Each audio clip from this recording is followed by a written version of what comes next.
attack. Yeah, don't blink. I'm a straight glass of whiskey, you're an umbrella pretty drink. Hardcore bleeding red, white, and blue. Walk tall like Sheriff Buford and that whole damn crew. Hey everybody, quick video here. I found something interesting when I started my deep dive into the statistics on mass shootings because I really wanted to understand and break down the numbers a lot more than I've ever seen done before. One of the things that jumped out to me that I wasn't actually looking for, just couldn't help but notice, I was looking through the records of the Gun Violence Archive, which is a nonpartisan, not-for-profit that tracks mass shootings. And now, mass shootings, as we know, there are definitions of what a mass shooting is are all over the place. After doing a lot of reading, a lot of research, I kind of feel like I amalgamated all the different articles I read. Seems like a consensus could be close to 4 people killed, not including the shooter. Some people use 3 people.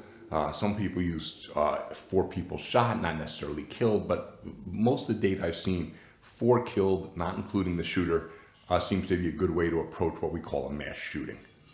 And the thing that jumped out to me when I started tracking these, I decided to track these since the start of the pandemic, because as we know, there's been a lot more violence since the start of the pandemic. Now, as I always say, correlation doesn't prove causation. A lot of people have said the pandemic is one of the reasons there's more crime. But also, that's also about the same time that people started talking about defunding the police, vilifying the police, introducing bail reform that lets criminals back on those streets, decriminalizing a lot of minor crimes. And some people might say, well, decriminalizing minor crimes, it's a good thing. Like, why bother?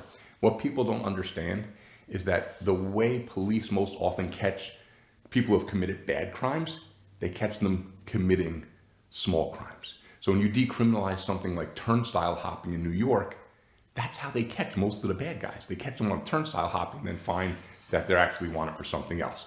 But I digress. What we're talking about is mass shootings and what I found that was super interesting and actually quite shocking.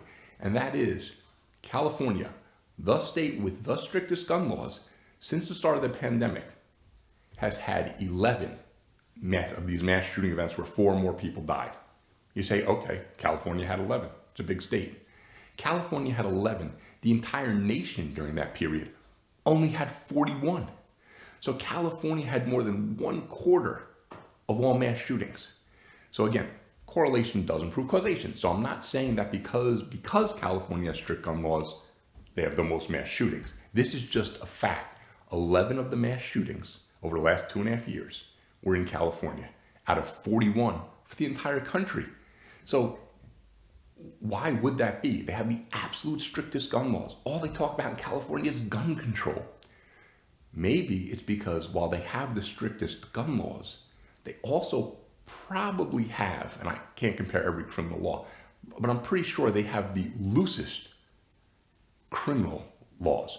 So what do I mean is California is at the forefront of things like bail reform and decriminalizing, small crimes and letting people out of jail early.